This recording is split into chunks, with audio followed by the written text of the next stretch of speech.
I won't be talking about gold.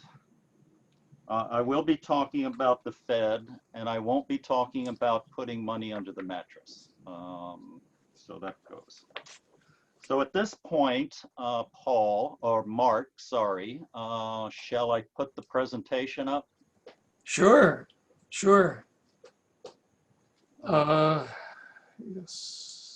Well, while he's doing that, I want to thank Paul and Mark, and there's a couple of other guys that do the producing and directing of these programs. These guys have really gotten their feet on the ground with this, and they have my appreciation for all of this electronic gear and connections that they've been able to manage. Yeah, okay, Alan, so you can share your screen now.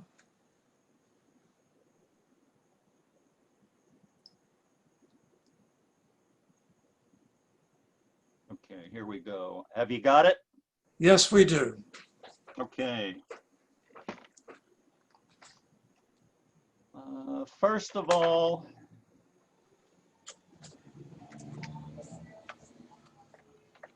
there we go. Here's my brief qualifications.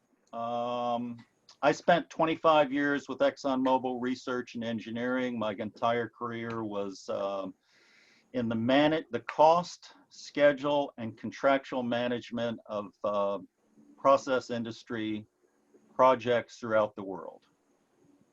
Now, I currently work as a financial consultant, but not personal finances, strictly for capital projects.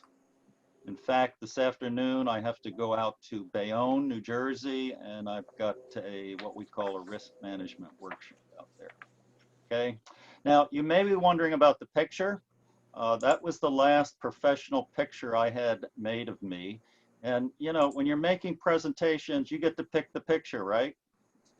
Some people ask me if that's really me. Yeah, it was a few years ago. Okay, here's the lineup of the subjects we're going to cover. We're going to do an overview. We're going to briefly mention the 2020 stock markets. If you're wondering how high we got, how low we got, and how high we are now, I'll make some observations on why I think that happened. Investor psychology, investment cash. I'll talk briefly about financial advisors, fees, the stock box, investment newsletters, primarily Morningstar. I will talk briefly John Bogle, risk ranking, CD alternatives, and Robo Advisors. Now, this is a cartoon that one of the financial advisors paid me to put on here. I wouldn't have normally done it, except they gave me a lot of money to put this in here.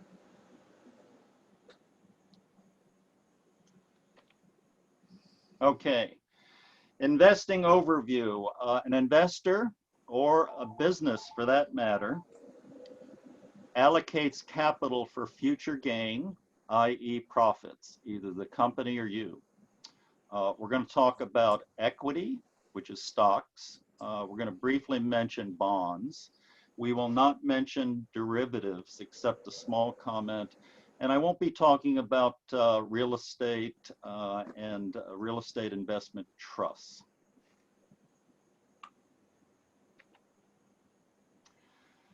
Okay, the 2020 stock market. What a ride, huh? It reached a high in February, over 29,000 points. The global stock market downturn began on February 20th. One of the worst days was March 9th, Black Monday. I think we're running out of adjectives for all of these downturns in the stock market, including, I think the Great Depression was on a Friday. I forget what the Great Recession was, but I'm sure they were running out of days of the week to call these things. In any case, in May, the Dow Jones Industrial Average hit 25,000 points, and on September 2nd, it was 28,951. So why was that? These are my observations. I'm not an economist, but I do study the market. I have a general understanding of what goes on, and it's probably pretty simple. 3 trillion US dollars, and there's another trillion or two on the way, depending on the US Congress, the Treasury Secretary negotiations, and I think they're doing that today in Washington, D.C. Federal funds rate of 0.25%. A year ago, it was 2.25, and they were talking about gradually raising it. So that's nearly free money, but free money in terms of interest. Now, the Fed has also announced that they will be buying corporate bonds, which is unusual and I believe a first, $750 billion. You know, I worked for Exxon for 25 years and we had lots of billion-dollar projects, but we did not have a trillion-dollar project, and we certainly didn't have anything close to accounting for 750 billion. So these are big numbers. Okay, the stock market recovery can be attributed to what we call growth stocks. This is Amazon, Apple, Google, Tesla, among some others. The price performance of these growth stocks, Amazon 90%, Apple 80%, Microsoft 50%, Facebook 50%, and Alphabet, also known as Google, was a measly 30%. Now, in April, when I was reorganizing my investments, I had about 10,000 bucks to allocate. So I bought 4 shares of Amazon. This is one of the first times I've bought individual stocks. $2,400 per share. And on a September 4th, it was $3,300. Now, I want to tell you that my wife probably accounts for a good share of the Amazon activity. So she has been actively engaging with Amazon with those packages. Now, I didn't know what to do about it. So when her wallet was stolen, I told her that her Amazon credit card was taken and that she couldn't use it, that the bank was investigating the theft. It turns out I found out that the thief was spending a lot less than she was. So if you all remember, that was a joke about 6 months ago. Investor psychology. Early in the year, we had an advisor join us who was an interesting individual, if you remember. The name escapes me, but he worked for a financial company, but he was an investment psychologist at a university. Now, he didn't say these things, but he did talk a lot about the psychology of investing. But to summarize what happens with this psychology, you have a market surge. There is a natural tendency for greed. People mistakenly buy high. There is a market correction, panic, and people sell low. And then some people repeat this until they go bankrupt.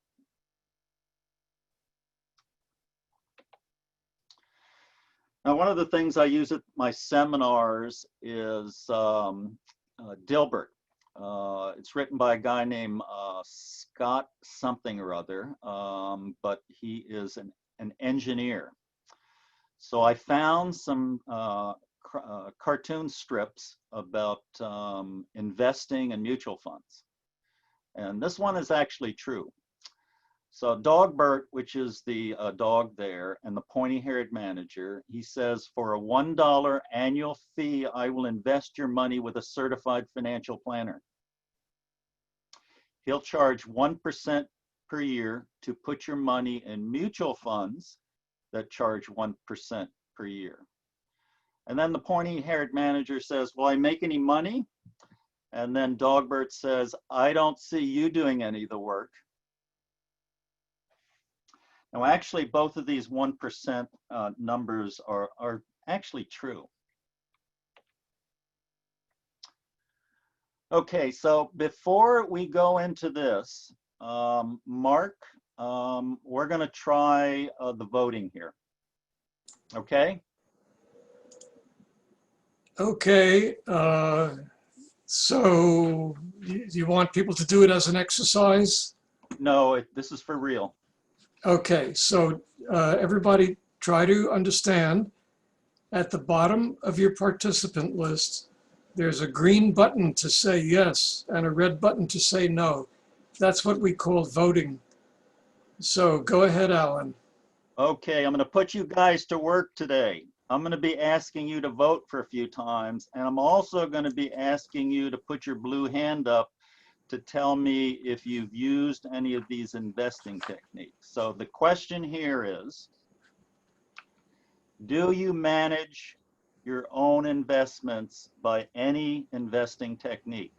You do it yourself. You don't go through a portfolio manager or a person that advises you on your investments. You make your own decisions. So if that's true, you answer yes. Mark's gonna see the responses and let me know how many of the total participants answer yes. Well, it's still going up. So far, we've got 40 yeses and 16 nos, but the numbers are rising still. Yeah, that's fine. While you're doing that, I'll proceed on this slide. And then Mark, when it stabilizes or end, you can let me know, okay? Okay. These are in the investing pass. First, stocks. You buy your own stocks. You go to a financial institution. This is an example of a trade, 100 shares, $50 per share, $5 per trade. Some financial institutions charge less than that or nothing to get your business. So as a matter of comparison, that's 1/10 of 1% of the cost of the shares. Next, these are in the order of how much you pay. Okay, how much either the transaction or the advice that you have to pay. Robo Advisor, the average fee is 0.25% per year.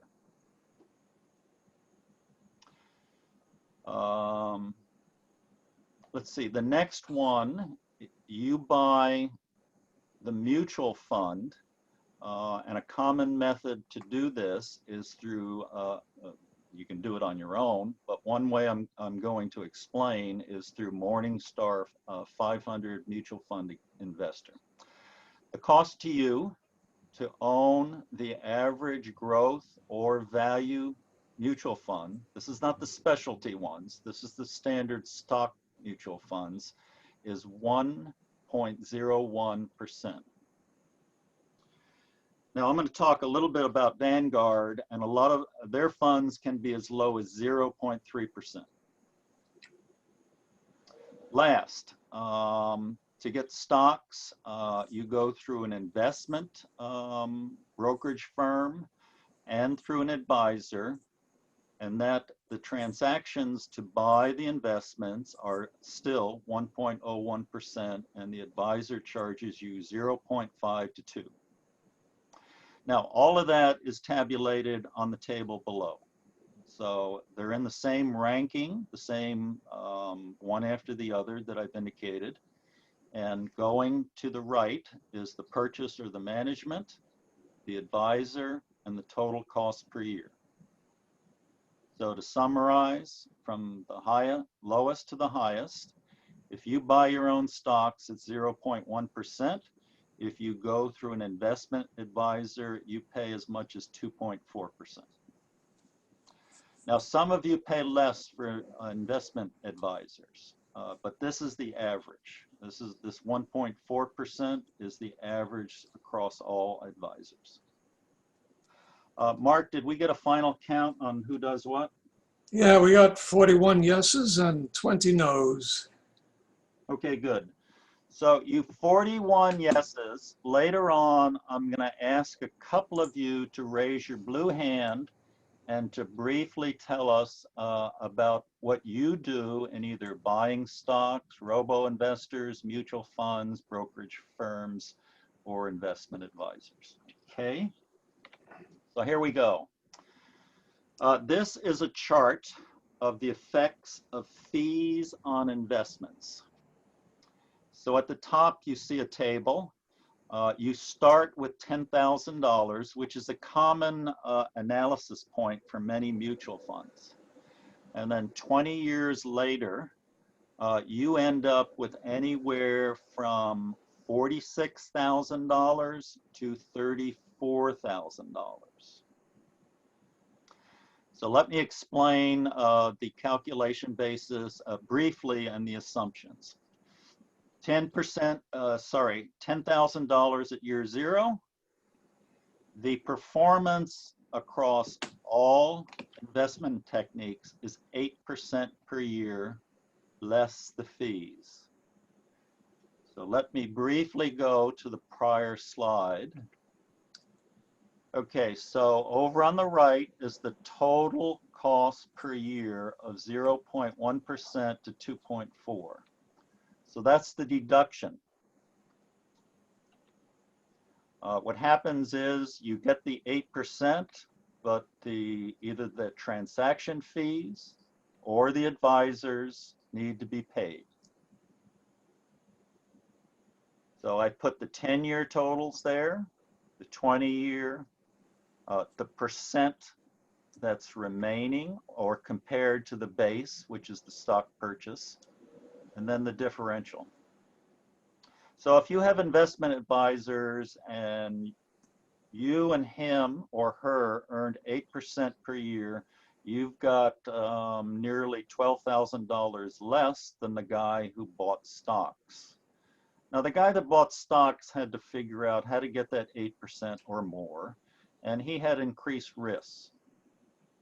So obviously, when you go to the robo investors, the mutual funds, and straight to the brokerage firms, you are incurring potentially less risk than the stock purchase. So I have to normalize this in order to compare it. Investment newsletters. The one that I use is Morningstar. I'm going to tell you about those. The reason why is because there's many newsletters, but Morningstar is a big, well-financed, sophisticated firm that I've used for about 15 years. So they publish newsletters on stocks, dividend stocks, exchange-traded funds. We'll describe both of those, the dividend stocks and the exchange-traded funds, and the mutual funds, which I use. These newsletters cost you about $200 a year. Okay, maybe we'll do another vote here. You ready, Mark? Sure. Okay. Now, I want you to tell me if you use newsletters in general. We've got 41 people who manage their own investments, and do you use newsletters? So if you, all we need is a yes answer. We don't have to worry about the no's. I can save you the clicking. So do you use newsletters to advise or to guide your investments? And then while you're doing that, I'll carry on.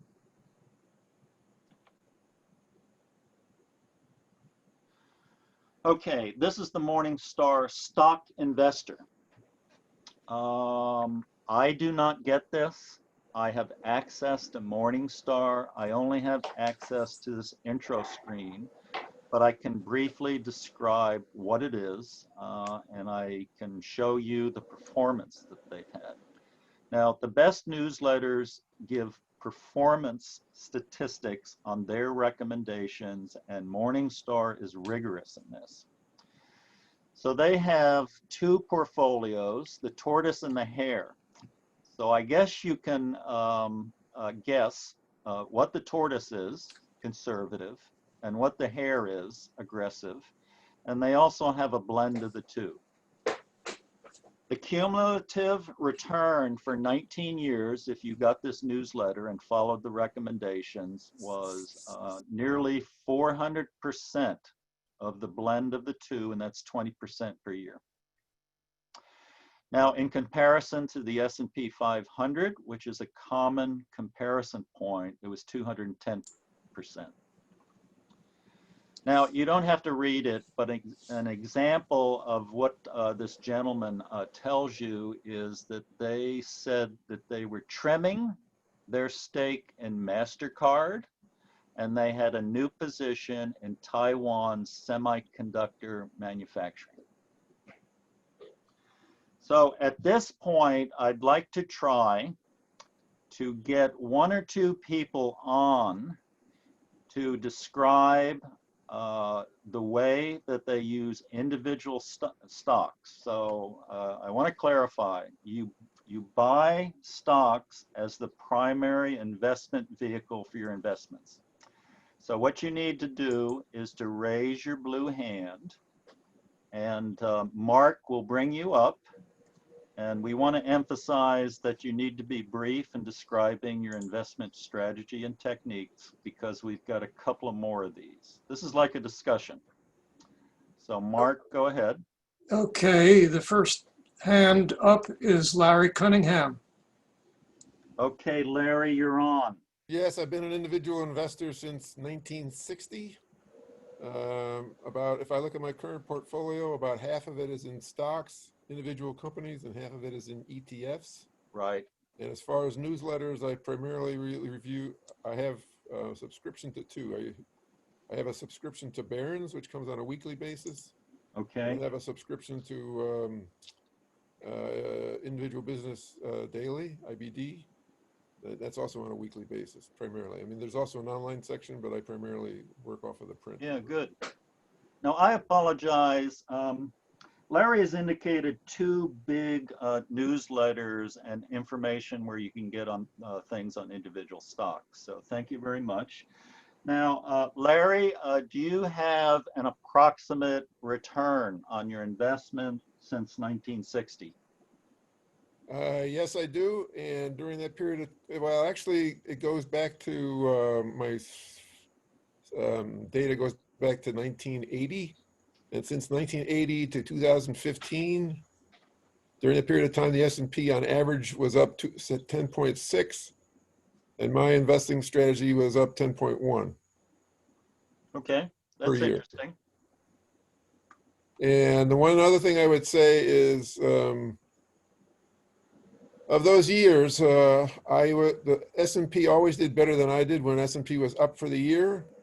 But out of the 6 or 7 times that the S&P was down for the year, I was substantially better than the S&P. So Right. Overall, my risk risk in terms of standard deviation was less than it was in the S&P. So the S&P has a little bit more volatility than my portfolio. Right. So that partly explains the 0.5% difference. Anyway. Right. Thank you very much. Okay. I can appreciate the amount of work you've done in doing that, and it sounds like, did you enjoy it? It's been a hobby. Now it actually provides income, which is even more fun, but just interesting enough, I've never had any money in MasterCard, but I've had money in Taiwan Semiconductor for about 2 years now. Done quite well with that. So. Okay, good. Okay, thank you very much, Larry. All right. And Mark, let's have one more. Yes, Haas, you're up next. Okay, thank you. Yeah, Alan, I've been doing this for about 30 years now. And what I do, 50% of my portfolio, I manage on my own. Other 50% I give to Fidelity, AXA, different one I switch around. As far the individual portfolios are concerned, for the last 5 years or so, I've been focusing mostly on FANG. and I was doing great, and especially like Nvidia, Apple, and I really didn't go into Amazon or Tesla. And the average return until end of this last year was about 12 to 15%. I was doing a lot better than S&P. And there's no specific strategy. And now, since the trading is no charge, at least for a trade, it's not that bad. But since the March 17th, I decided to sell the whole thing, and I'm regretting now for selling that because it's gone up about 20%, although last 3 days it's melting. So the biggest challenge I have seen, it's not the technology, it's not the knowledge you have, it's the emotional aspect of it. How strong you are emotionally, and also, I don't know, most of us go through this, something called life. And, you have some strategy and then you get, So, Hoss, do you use any newsletters or information to guide yeah, your selections? yeah, mostly now subscribe to some of the standard newsletters, mostly TD Ameritrade, Fidelity, research papers, and things like that. And then I keep an eye on earnings report and keep an eye on acquisition, things like that. So sometimes, I did make almost 30-40% on some stock which went public, but then after a few days, hung on to that, went down. So it's just a touch and go. But average is Okay, very good, Hoss. We need to move on. We've got 3 more investment techniques, and we appreciate both Larry and Hoss's comments. Okay, next, dividend investors. Now, one technique for individuals is to buy stocks that pay dividends, and this is a way to get income, both income and growth, by the way. Dividend stocks tend to be utilities or stable companies or industries. The primary approach is income or income growth. And then the growth of the equity side, the share price, tends to be less important than the income. Now, an example, this is the dividend newsletter, by the way, from Morningstar. The returns after 15 years for following these recommendations on the stocks they recommend for dividend income was 189%. So if you do the division, that's probably 11-12% versus the Dow Jones dividend percentage of 153%. Now, for all of you Exxon people, I'd like to point out that Exxon probably is in this group of dividend funds with a growth incentive attached to it, or at least it used to be. But in any case, the stock peaked maybe in 2015 at 100. The stock price now is 40%, but the dividend is 86%, so the dividend yield is 8%, which is good. But it may be suspect because of the long-term evaluations of oil stocks in general. So the only thing I have to tell you about oil stocks is that currently about 95% of the energy usage around the world accounts for by fossil fuels, including oil and coal. Now, there's great efforts to reduce that and to increase the renewables.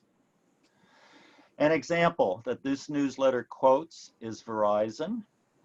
They increased their dividend by 2%, and their dividend yield is 4.2%. I should mention this yield number. The yield is the dividend, usually paid quarterly, so that's 4 times the dividend divided by the share price. And that's how you get the 4.2%. Now, in addition, you can buy mutual funds that are primarily focused on dividends. So there's an easy way to do this besides buying the stock. So next, I'd like to find out if there's any individuals who use dividend stocks. So you buy the stocks. Now, we're going to save the mutual fund discussions for later. So do you buy dividend stocks? So Mark, are you ready for another tabulation? Yes, yes, yes. We're tabulating. People are, I've got 7, 8 so far. Wow. Okay, 12. dividend stocks. Now, in addition, I want to hear from one or two of you on the approach, the strategy, and the methodology. So why don't we call up who's ever at the top of the queue? Raise some blue hands. Yeah, Yeah, let's so if you raise want your to, hand if you wish to speak. Oh, okay. Walt Meissner, go unmute yourself and go ahead. Yes, actually, I own Verizon. I got into it because somebody I knew was trying to educate me on technical trading, and he was following a pattern. And he told me exactly when in the pattern to jump in, and I did. And I haven't actually sold it since then, but it's done really quite well. I mean, the overall gain sometimes per year is 15%, including reinvested dividends. There was one time I tried to, probably like in 2006, 2007, I was looking for a stock with high dividends. And at the time, a lot of financial stocks were paying like 6%. I wanted something like more than 5%. And I invested in something called something home mortgages. So I was watching the stock, and even before October 08 hit, it cratered, and it really went down to 20% of its price. But I got out when it dropped only 80%. But again, I got out of it because of technical analysis. yeah, Anyway, Walt, I want to thank you for reminding us what happens with stocks. They go up okay. and they go down, right? Well, it was particularly unfortunate because this was, with the the mortgage real estate Right. bust, which was leading up to it.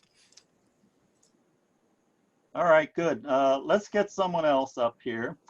Tell us about if you have primarily investments with dividend stocks. Do you use that for your income? So who's next, Mark? Nobody's volunteering, but I will say that I do invest in dividend stocks, and I do it with the guidance of a newsletter from the AAII, the American Association of Individual Investors. Okay, good. Oh, by the way, And how much does that newsletter cost? good question. I don't remember. I think I got it on sale. So I think it was like $100 for the Yeah. year, but I think the regular price is like $200. Okay, yeah, I mean, that's the price point for a lot of these newsletters. Yeah, Herb Waddell would like to say something. Okay, Herb, you're on. Herb, you can unmute yourself now.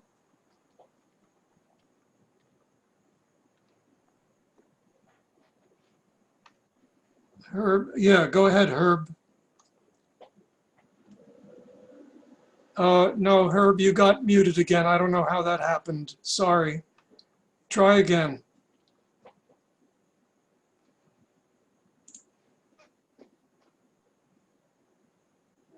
Herb, try again to unmute yourself. Yeah, sorry that happened. You have not unmuted yourself. Okay, sorry, it looks like we're going to have to proceed. Okay, sorry, Herb. We'll get back to you later. Okay, next, exchange traded funds.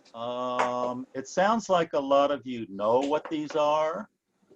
Certainly Larry Cunningham early on uses them.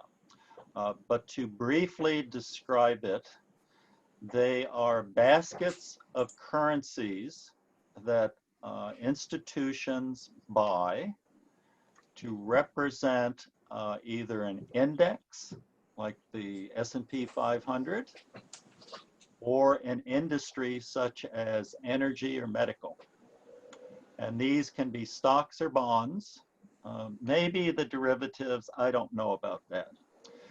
They are passive because they invest in a standard menu of whatever they're trying to replicate. Very low fees, like 1/100th of 1%. And their performance, according to this newsletter of this gentleman's recommendation, is 8% per year. And as you can see to the center, they every month, this is the electronic access to what you can get if you subscribe to this ETF investor. So the new issue, they talk about momentum, they talk about value investing. I'm not quite sure what he has to say about value investing because growth is a big deal for the last 2 years and certainly for the last 9 months. And then there's a number of other things that they discuss. So next, we would like to hear from anyone who primarily uses exchange traded funds as their investment vehicle. Now, I know, for example, that I think Dick Aiken uses this. He's mentioned it or he's rooted for it. So see if we can get him up.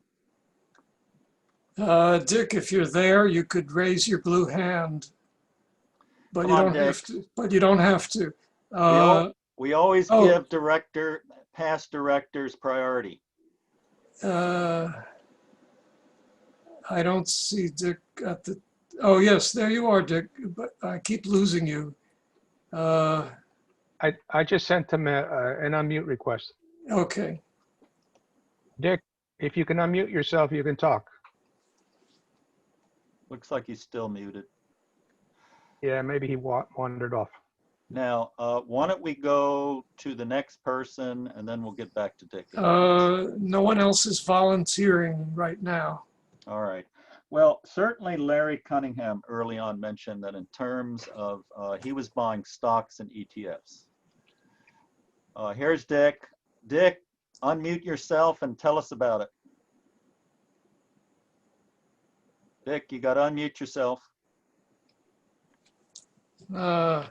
Okay, we're having, there you go, Dick. Go ahead. Okay. First of all, Alan, you misunderstood what I do. Yeah. Basically, I'm a Vanguard mutual fund buyer. Okay. End of story. So it's mutual funds, but are they ETFs as well? No. Okay. Yes, I misunderstood. I'm going to talk about John Bogle later. I assume you're well aware of him. Yes. Okay, we do have Adrian Hartman asking to speak. Okay, thanks, Dick. So this interviewing technique is working pretty good. I see you guys are voting. We're really getting you trained on Zoom. You should be proud of yourself. Tell your kids and your grandkids that you were voting and doing all this electronic participation. So this is Adrian. I have funds, of course, that are in 401k programs, and there I'm selecting things which are offered as part of those programs, those plans. However, for new investment funds that we have created, I am using extensively with Vanguard exchange traded funds. They're in stocks, not currently in bonds, and they are very low price, as was indicated, usually on the order of 0.1%. Some of them are lower than that, 0.03, and some of the international ones are a little bit more. The exchange traded funds can be exchanged at any time of the day. While they are a fund, of stocks. In this case, they can be sold through the day and purchased through the day as individual stocks can. They also have, mutual funds have a requirement to distribute capital gains each year. It does usually in the fourth quarter. And however, the ETFs have a way of deferring that legal within their ETF structure. And so the ETFs do not have substantial capital gains distributions in each year. For me, that's advantageous. There are, with Vanguard, there are a large number of ETFs that are available. Right. Also, you can purchase ETFs from Morningstar, which is the market leader in this area. And I found it to be an efficient vehicle. It provides a lot of information, but they are all basically approaching indices. Almost all are passive investments that use the various stock indices. Yeah, excellent, Adrian. Now, I want to emphasize what Adrian has just mentioned about the fee. He said that one of his Vanguard ETFs is 0.03% fee. So that's 3/100ths of 1%, right? And that's very low. That's cheap. Okay, good. Now, why don't we move on? We've got a few more things to do, and I'll proceed. Okay, so finally, mutual funds. Mutual funds are a type of investment strategy, and the strategy can be growth, value, sector. So examples, again, of growth funds are Apple and Amazon. Value funds are underperforming. So there's various characteristics to determine value. Many professional investment advisors hoot and holler about value. However, the numbers don't bear out the value, at least according to the mutual fund investor tracking, and I'll show that later. But examples of value stocks underperforming are Dell and Dollar Tree, and those are, well, I found them referenced somewhere. Now, mutual funds can come in various flavors too: stocks, bonds, sectors, including technology, medical, and energy. And my investments over the years have included and currently include technology and medical.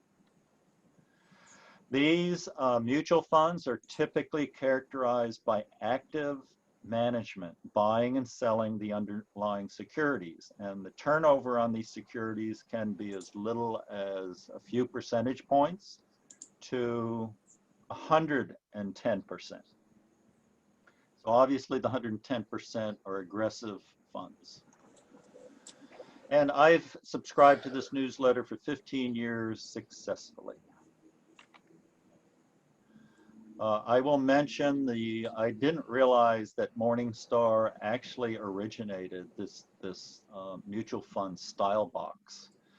So the box on the left vertical axis is large, medium, and small stocks.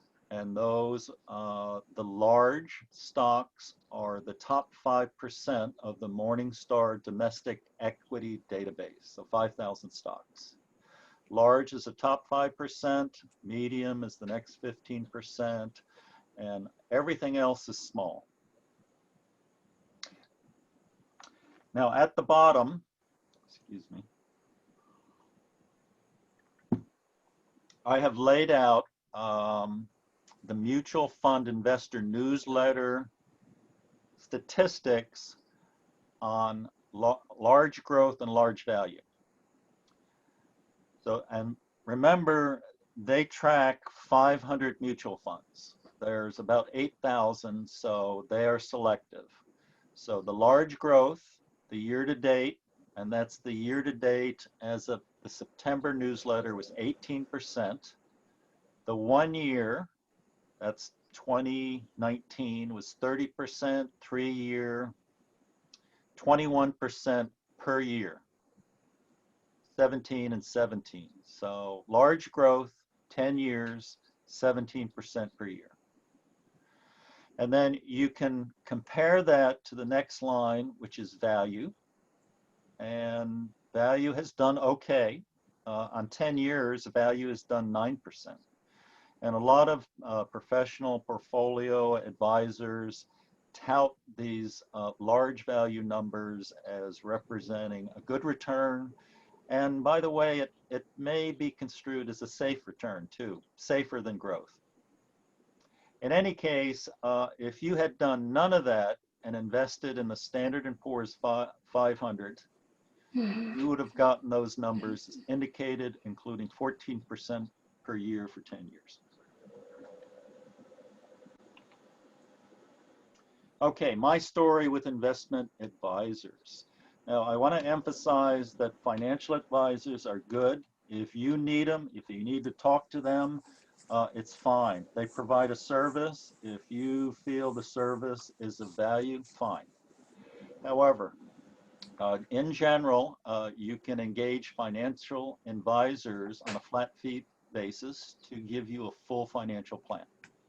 That runs from about $1,500 to $2,500, and you will be charged something on the order. And if you engage them to manage them on a consistent, constant basis, 1 to 2% of assets under management, plus the transaction fees. So I indicated that earlier. Now, when I retired in 2000, my Fidelity manager, who by the way, I get him for free, and he's pretty good. He provides what I would call generic vanilla advice. But one of the things he told me was I had too much Exxon stock, which was true. I spent 25 years buying all of my savings plan and all of the company's contributions to Exxon stock that I later sold the majority of after I retired. So I engaged Fidelity Portfolio Advisory Services, and they charged me about 1% of assets at the time. Now, what they did was they bought and sold mutual funds. So every month or every quarter, I'd get this listing of all the stuff that they were doing because it was on my Fidelity account. So they were buying a couple of $100 of this, shifting it to that, and so forth and so forth. And then I finally figured, what am I paying for? What am I getting? So I did a correlation analysis. I compared their returns, which I had right on the website, to mutual funds. So I put them side by side over a period of time, and I concluded that there was a 0.95 correlation coefficient to a number of allocation mutual funds. And I fired Fidelity Portfolio Analysis Services. And one of the first moderate allocation funds I bought was Vanguard Wellington. Vanguard Wellington is one of the oldest funds that Vanguard has. I think there's one that's older, maybe it's Wesleyan or Windsor. But in any case, the allocation fund replicates or represents a basket of stocks, bonds, and cash. In this particular case, and this is a current number, by the way, for Vanguard Wellington, 64% stocks, 34% bonds, 2% cash, and the fee is 0.25%. Now it's managed, but that is an extremely low management fee. That compares to about 1% for the industry in general. Now, Alan, I didn't really want to interrupt you, but I want you to take note of the time, which is 11:18. All right. So we got until 11:30 approximately? Yeah. All right. I'm going to have to ask these people if they want me to continue or not. Shall we vote again? Continue with what? My presentation. Oh, you mean as opposed to going to questions? No, I'm just kidding. Okay. So let me carry on here. Now, I described Vanguard Wellington. That's a moderate allocation fund. If it was a conservative allocation fund, the stock and the bond percentages would be reversed. So it would be approximately 35% bonds, sorry, 35% stocks and 65% bonds. And by the way, that last line there is the performance for Vanguard. 10 years, 10% per year. Let's see, here's another example of my fund that I bought and my analysis technique. So I get the newsletter, I do a technical analysis of the straightforward numerical performance to confirm what I own already or to consider selecting something else. My final selection is fundamental analysis. Sorry, I'm just seeing that I misspelled handicapping, so you'll forgive me. I didn't closely check this. Okay, so one of the funds I have held for about 15 years is the T. Rowe Price Capital Appreciation Fund. It's a moderate allocation. It's been closed for about 5 years. Some funds that are very successful close because they want to maintain a certain investment basis and use only that money and then avoid being flooded with money or money being pulled out. The total fee is 0.7%, so they're below average. And you can see the returns there, 8%, 14%, 12%, and finally 13% per year for 10 years. So I've done very well with these guys. This company, T. Rowe Price, is a good company. It's not as cheap as Vanguard, but it is good. John Bogle. John Bogle was the founder and former CEO of Vanguard. Vanguard currently has 4.9 trillion under management. By the way, Vanguard is one of the companies that has the largest holdings of the S&P 500. I don't know how many, I think Vanguard may own $1 or $2 trillion in S&P 500 indexes. But in any case, they own a lot.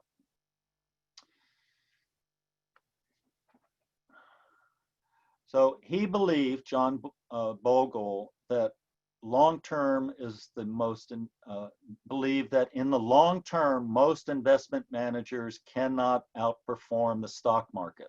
There are nearly 8,000 mutual funds, and most of those do not outperform the indexes that you can measure them against. The reason to willow them down to pick the winners is newsletters like Morningstar. 5 pieces of advice from John Bogle: stay the course. Buy index funds and stay invested.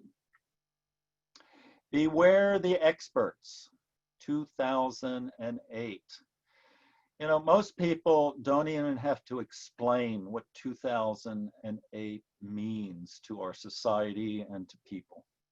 And all of this caused by people, all of this caused by financial institutions and banks not paying attention to what they were doing.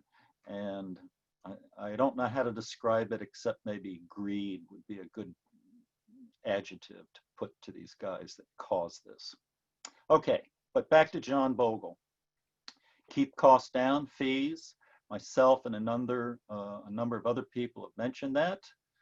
Don't get emotional. I know it's tough watching all those numbers go down. When I log on to Fidelity, there's a big yellow box in the corner that tells me my portfolio.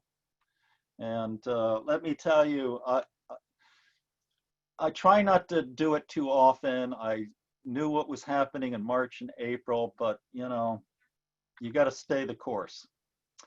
and own the entire stock market, S&P 500 or any of, there's a couple of others that do that. Okay, here's Dilbert and Dogbert. I'm starting a mutual fund for investors who aren't bright enough to know their alternatives. It must be a huge market. Otherwise, most people would invest in index funds. And Dilbert says, what's an index fund? And Dogbert says, ouch, ouch, you're making making me wag too hard. So that's a little humor on uninformed investors. Okay, risk ranking. I'm probably telling you guys things you already know, so I'll briefly mention that this is a pyramid, that CDs and government bonds and debt are at the bottom, and that options and collectibles at the top. I do a little bit with options. I sell puts to Exxon. I sell puts on Exxon stock. So I try to figure out where the basement is. So that's my lone foray into options. Okay, for those, I was on the session where we had with the Summit Old Guard and Financial or Investment Group. And someone was mentioning CDs. They were expiring. He was going to go buy more, and he found out that the rates were very low. Current CD rates are 0.8%. And to remind you, the current inflation rate is 1%, but the inflation rate not too long ago was 2.25%. So if you had CDs, you'd be losing something on the order of 1.3% per year. If you want to do that, you want to be ultra safe, fine. But I've got something I can recommend for you that is nearly equivalent to the risk. Slightly more, but nearly equivalent.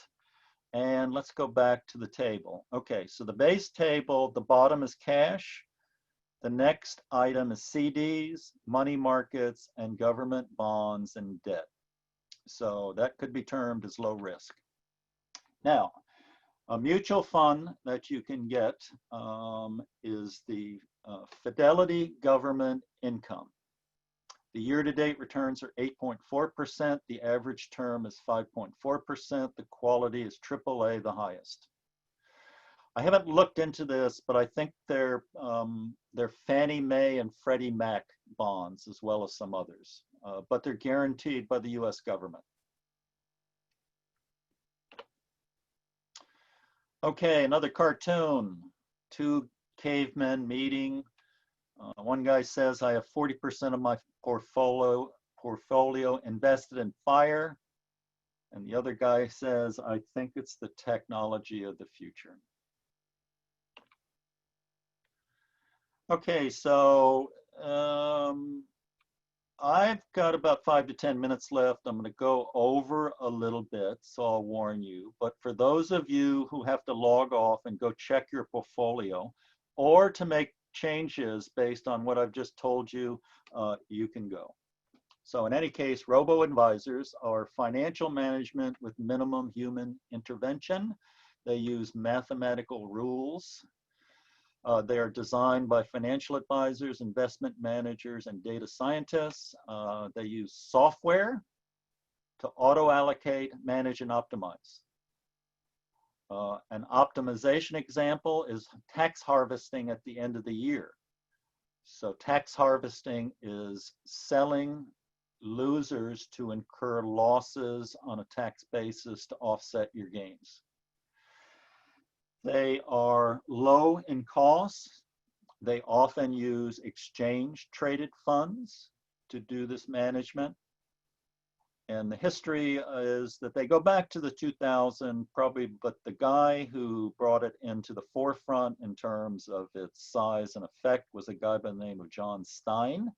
In 2010, he started Betterment Financial Advisors, and they're a well-respected investment fund, and I'll be describing them briefly. Okay, here we are, Betterment. You'll see this screen for all of the three companies I've been reviewing. Robo Advisors are different. So they have checking and credit cards. They have SPI coverage up to $500,000, which is standard for CDs and banking. They include all the IRA flavors, traditional, Roth, and SEP. They deal with you on a fiduciary relationship, which is important. A fiduciary relationship is a legal requirement that holds the investors in an important relationship to the investment advisor. And I think I've got a few things about that a little later. And I'll let you read the grouping there. They emphasize the electronic management. They will advise you on setting it up. They will not talk to you. You cannot call people up and ask them questions for this particular setup. And that's common with robo investors. Know what you're doing. They set it up electronically. They make sure you understand what they're doing. However, if you want to talk to these people, there's a premium plan that a lot of them have, and this particular one is 0.4%. $100,000 minimum though. Vanguard Digital Advisor. Vanguard does not have a linked credit card. They have checking. They have $500,000 covered. And if you have $250 million, you're covered with Lloyd's. Should I ask if anybody has anywhere near that much? Most of the rest of it. Sure. Go ahead and ask. Now, Vanguard has the same sort of thing, but you can talk to them. They will help you manage your account, which figures for Vanguard. Their selection of how the digital advisor works is they only have 4 investment classes. They auto rebalance, auto rebalancing, and they have a personal advisor who does more.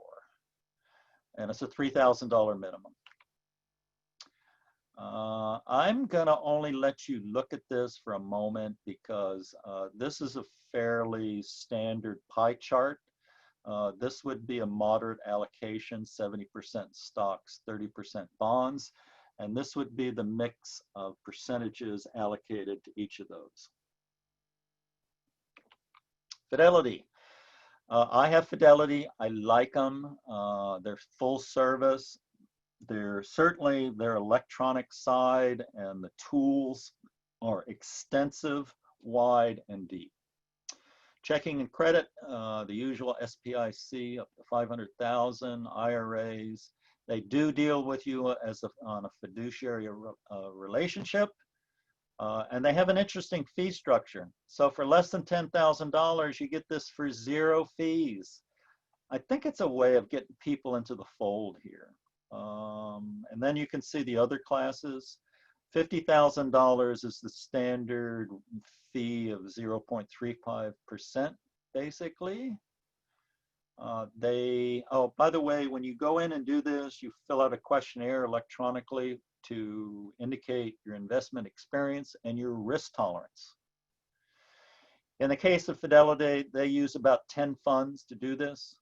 They auto rebalance within the classes to maintain the same risk profile.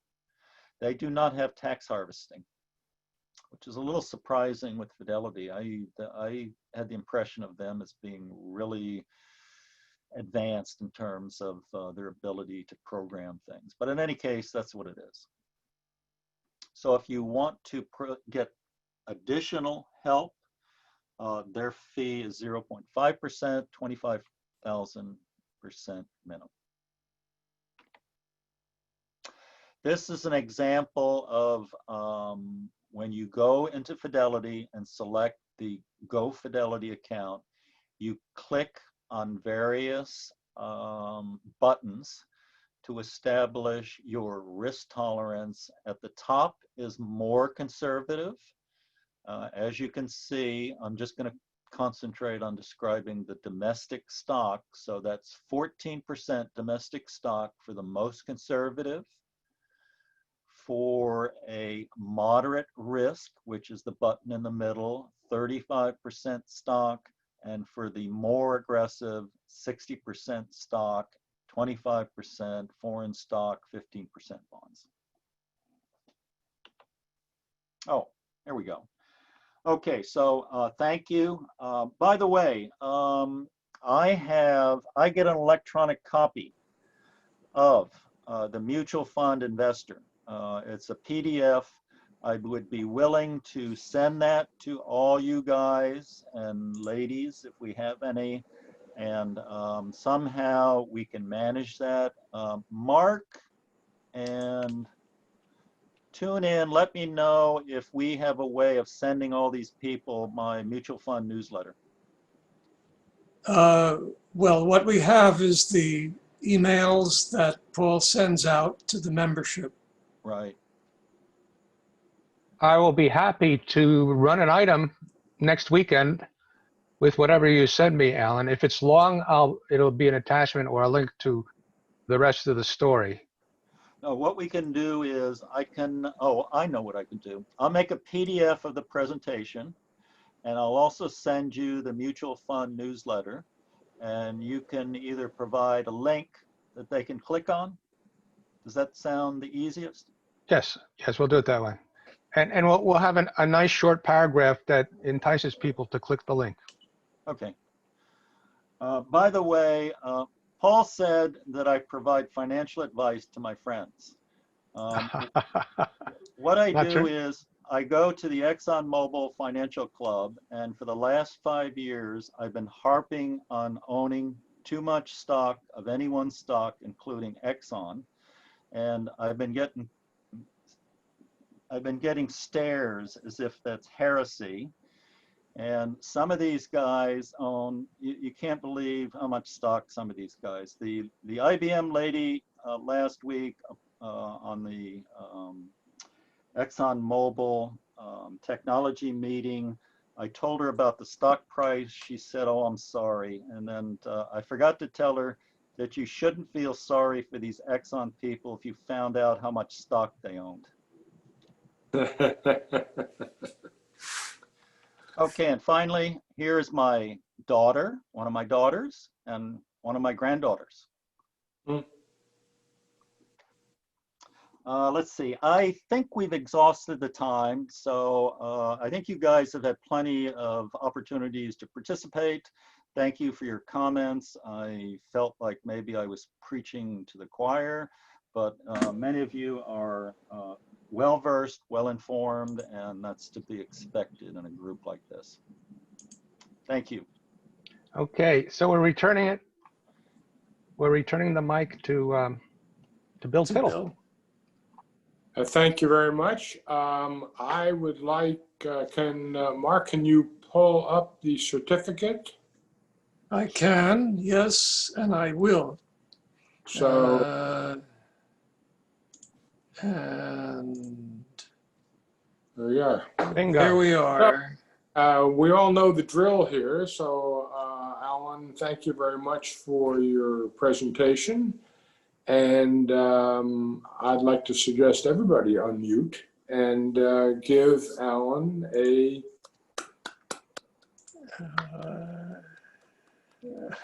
old guard salute. Yeah.